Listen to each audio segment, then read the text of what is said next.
Okay, welcome to the dream section of Direction Now. In this section, you are going to work on getting really clear on what your dream is, and then at the end be able to state it really clearly. My dream is, and have a statement that says it.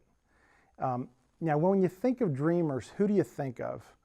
I mean, you may come up with people like Thomas Edison, or Martin Luther King Jr., Mahatma Gandhi, Amelia Earhart, Rosa Parks, people who actually acted on and had a dream. Now think about it, some of us feel like those are people that are so much larger than life that we can't be like them. But have you ever met one of your heroes? For me, when I was a kid, I got to meet a football player who was so much bigger than life. And when I met him, the thing that most struck me about him was he was a human being. But he was somebody who was really good at what he did, and he was really focused on it. Well, that's part of what you're going to get as you go through this process in Direction Now. You're not only going to dream, but you're actually going to define what your dream is. Now, you'd think that would be part of everybody's life process, right? This is my dream. This is how I'm going to do it. But the truth is, and you know it, most people never actually write down or think, what is my dream? Or, unfortunately, they've had their dreams squashed. Or they've tried doing something and went out a little bit and it was painful or hard.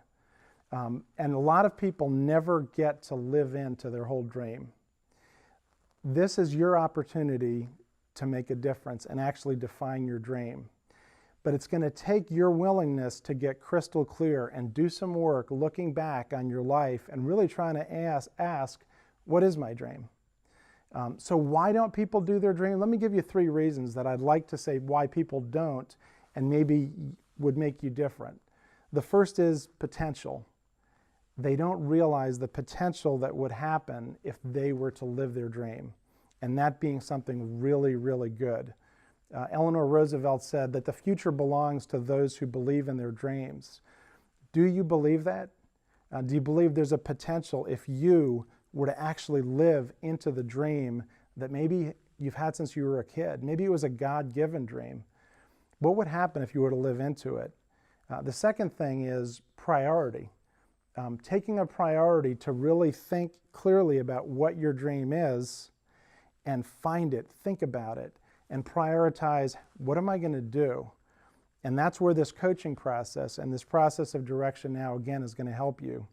And then the third thing is permission, is having permission to dream, to really think the sky's the limit, and to dream big, to think what would happen if you really lived into the dream that you have now or might be developing. Just this morning I read a blog from a business blogger named Seth Godin, and I want to read what he said. It's called Permission. You already have permission. Just saying. You have permission to create, to speak up and stand up. You have permission to be generous, to fail, and to be vulnerable. You have permission to own your own words, to matter, and to help. No need to wait. So my encouragement to you as you go through this chapter is you have permission to dream, permission to really think, what if God blew the doors off of the things that you really have inside of you? What if you were to see the potential, to make it a priority, and to have the permission? So those are the 3 things that I give you. I encourage you. As you go through this chapter, you have permission.